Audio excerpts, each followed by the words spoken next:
Puji Tuhan, selamat malam jemaat Tuhan yang kekasih.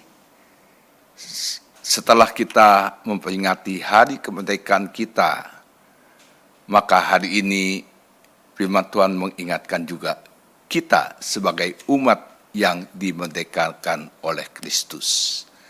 Karena itu sebelum kita melanjutkan dengan firman Tuhan, kita berdoa untuk kita memperhatikan firman Tuhan. Bapa yang ada di dalam surga, kami sangat mensyukuri bahwa Engkau sudah memberikan kemerdekaan buat bangsa dan negara kami. Dan kami mengerti juga, Engkau pun sudah memberikan kemerdekaan buat kami sebagai orang percaya untuk menerima keselamatan yang daripadamu. Itu Bapa, biarlah lewat kebenaran firman Tuhan kami mengerti apa yang harus kami kerjakan selanjutnya.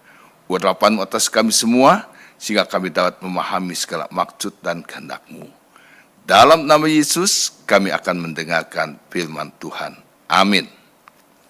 Puji Tuhan. Rasul Paulus tuliskan kepada jemaat di Galatia, yang kita baca dalam Galatia 5 ayat yang pertama dikatakan, supaya kita sungguh-sungguh merdeka, Kristus telah memerdekakan kita. Karena itu, berdirilah teguh dan jangan mau lagi dikenakan kuk penghambaan. Puji Tuhan.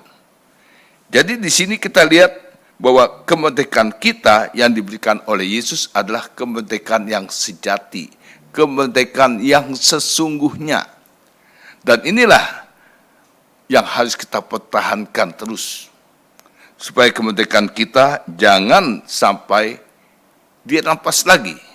Sebab itu dikatakan, karena itu berdirilah teguh. Nah, di sini iman kita harus kita kerjakan lagi. Iman kita harus kita tambahkan lagi dengan hal-hal yang perlu untuk kita dalam kemerdekaan yang sesungguhnya itu. Dalam suratan 2 Petrus pasal yang pertama dituliskan hal-hal yang harus kita kenakan atau harus ada pada kita supaya kita terus dapat berdiri teguh. Dalam 2 Petrus 1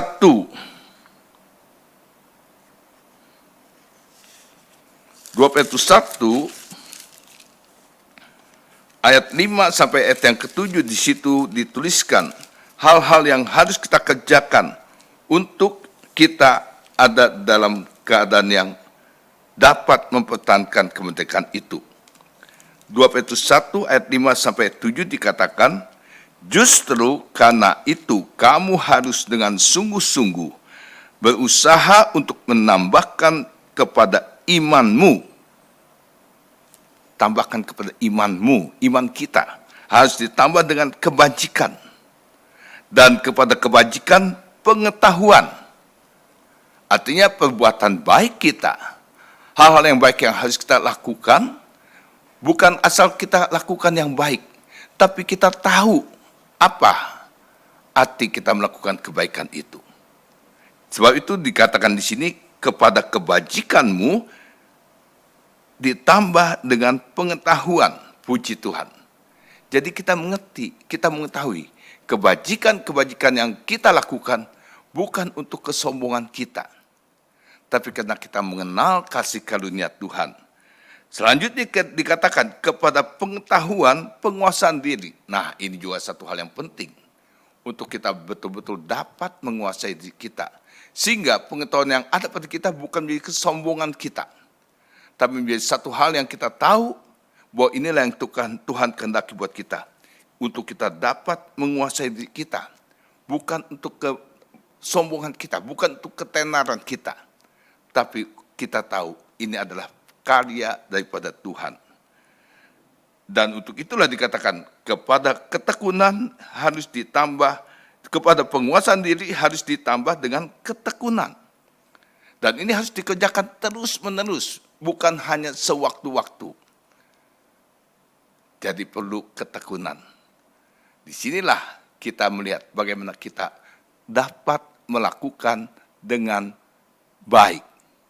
Artinya bukan sekedar kita lakukan, tapi betul-betul kita tekuni, kita lakukan lagi dan kita lakukan lagi.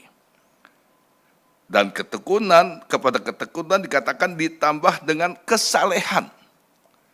Harus disertai dengan kesalehan kita, artinya ketulusan hati kita, kerelaan kita untuk hidup, menghidupi kesalehan itu.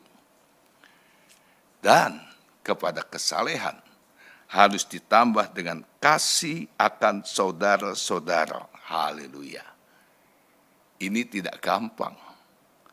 Mungkin kepada beberapa orang kita dapat lakukan dengan baik dan benar.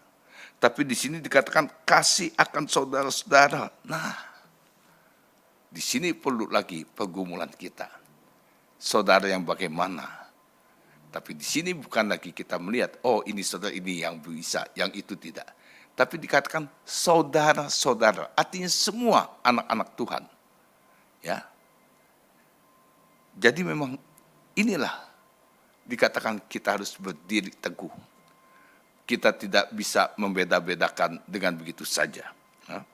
Nah, karena itu dikatakan kasih kepada saudara-saudara harus ditambah lagi dengan kasih kepada semua orang. Kalau saudara mungkin masih ada ikatan, masih ada hubungan, entah hubungan kekeluargaan atau hubungan teman dan sebagainya. Tapi dikatakan kasih akan semua orang. Jadi sudah tidak ada lagi tembok pemisah. Entah dia satu agama dengan kita, atau tidak, atau berlainan suku dan sebagainya. Jadi disinilah kita diingatkan untuk berdiri teguh. Artinya jangan ada hal-hal yang seringkali mungkin kita anggap tidak baik, itu masih menyangkut dalam diri kita. Kita masih belum bebas melakukannya. Jadi Tuhan tolong, karena dikatakan jangan berdirilah teguh dan jangan mau lagi dikenakan kuk perhambaan. Tuhan tolong, karena memang iblis tidak senang kalau kita dapat melakukan yang Tuhan inginkan. Untuk kita tetap berdiri teguh. Karena itu kita tahu, iblis pun selalu berusaha untuk menggoyahkan kita. Tapi kita sudah ingat tadi, kita harus berdiri teguh. Karena itu kita bersyukur, waktu Tuhan Yesus mati, kemerdekaan itu bukan saja buat kita yang ada pada zaman Yesus. Tapi Yesus juga kerjakan buat mereka yang jauh sebelumnya. Karena kita tahu pada zaman Nabi Nuh, dikatakan bumi dimusnahkan dengan air bah. Dan dari situ kita tahu ada 8 orang yang selamat. Kemana manusia-manusia lainnya yang ada pada waktu itu? Mereka habis. Karena apa? Karena mereka tidak mau mendengar apa yang sudah disuarakan oleh Nabi Nuh untuk mereka ada dalam keselamatan itu. Tapi puji Tuhan, kalau kita baca dalam 1 Petrus pasal yang ketiga, suratan 1 Petrus pasal yang ketiga kita baca di sini, mulai ayat 18 saya bacakan. Sebab juga Kristus telah mati sekali untuk segala dosa kita. Baik kita maupun yang sebelum kita ini. Ya. Ia yang benar untuk orang-orang yang tidak benar. Supaya ia membawa kita kepada Allah. Ia yang telah dibunuh dalam keadaannya sebagai manusia, tetapi yang telah dibangkitkan menurut roh. Dan di dalam roh itu, perhatikan, di dalam roh itu juga ia pergi memberitakan Injil kepada roh-roh yang di dalam penjara, yaitu kepada roh-roh mereka yang dahulu pada waktu zaman Nuh tidak taat kepada Allah. Ketika Allah tetap menanti dengan sabar, waktu Nuh sedang mempersiapkan bahteranya, di mana hanya sedikit, yaitu 8 orang yang diselamatkan dari air bah itu. Jadi kita lihat, itulah. Makanya di sini kita lihat, keselamatan atau kemerdekaan yang Tuhan mau berikan adalah kemerdekaan yang sesungguhnya. Bukan saja buat kita yang hidup sesudah zaman Yesus, tapi buat mereka yang dikatakan pada waktu zaman Nuh tidak taat. Jadi kemerdekaan yang Tuhan berikan betul-betul kemerdekaan yang sesungguhnya buat semua orang. Dan itulah karya yang ajaib yang kita tidak bisa pikirkan dengan akal kita. Tapi itulah kasih Allah. Karena memang kasih Allah adalah keselamatan untuk semua orang. Jadi Tuhan tolong di sini kita mengerti. Karena itu kita yang ada menjalani hidup dalam kemerdekaan yang Tuhan sudah berikan ini. Dalam kemerdekaan yang sesungguhnya, maka kita harus betul-betul mempertahankan. Jangan sampai dikatakan di sini, jangan lagi dikenakan kuk perhambaan. Artinya jangan biarkan kita dikenakan lagi hal-hal yang membawa kita bisa jatuh lagi dalam keadaan-keadaan yang tidak berkenan pada Allah. Dan saya katakan, hanya Tuhanlah melalui Roh Kudusnya yang dapat memampukan kita semua. Memampukan saya, memampukan juga saudara. Karena itu biarlah kita menjalani hidup ini dalam kehati-hatian. Karena kita mengerti bagaimana si jahat pun selalu mau menggocok kita. Membawa kita terlepas lagi dari keselamatan yang sejati itu, dari kemerdekaan yang sejati itu. Supaya kita ada lagi dalam kungkungan dosa. Karena itu dikatakan tadi, berdiri teguh. Tambahkan terus iman kita kepada kebajikan, kepada pengetahuan, kepada kesalehan dan seterusnya. Maka saya yakin kemerdekaan yang sungguh itu menjadi milik kita. Sehingga pada waktunya, sebagaimana Indonesia sudah dimerdekakan, kita tahu kita semua pun ada dalam kemerdekaan yang sesungguhnya. Jadi jangan lagi sampai dikenakan kuk perhambaan. Tuhan Yesus tolong kita semua melalui Roh yang Kudus untuk kita betul-betul ada dalam kemerdekaan yang sesungguhnya. Tuhan berkati kita semua. Jadilah orang yang merdeka. Merdeka di dalam Tuhan. Tuhan berkati. Mari kita berdoa. Kami sangat mensyukuri kemerdekaan yang sesungguhnya sudah Engkau berikan bagi kami. Itu biarlah iman kami tetap dalam Engkau saja Tuhan. Untuk terus mengejarkan keselamatan, kemerdekaan yang sudah Kau berikan ini dengan sungguh-sungguh Tuhan. Supaya kami tetap berdiri teguh dalam iman kami untuk kehidupan yang sudah Kau merdekakan ini. Terima kasih Bapa buat peringatan firman-Mu. Karena kami tahu begitu banyak kuasa jahat yang masih mau menggocok kami, menggoda kami, membawa kami kembali kepada ketertarikan akan dosa dunia ini. Tapi kami juga mensyukuri Roh Kudus-Mu selalu menjagai kami, sehingga kami dapat menjadi kuat dan tetap ada dalam keselamatan, kemerdekaan yang daripada-Mu.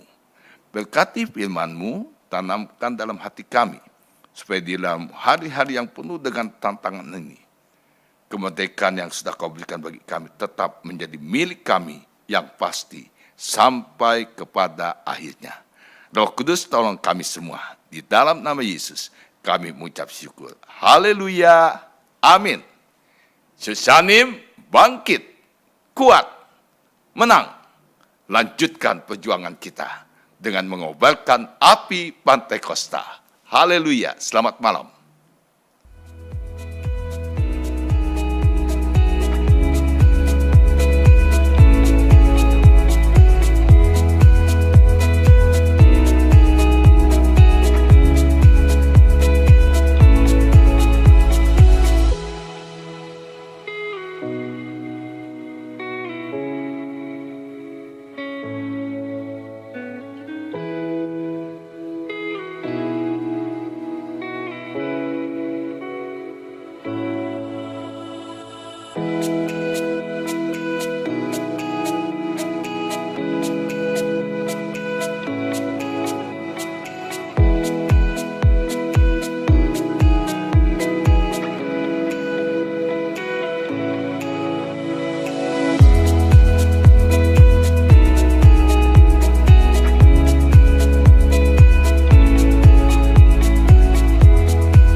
gerejaku adalah rumahku.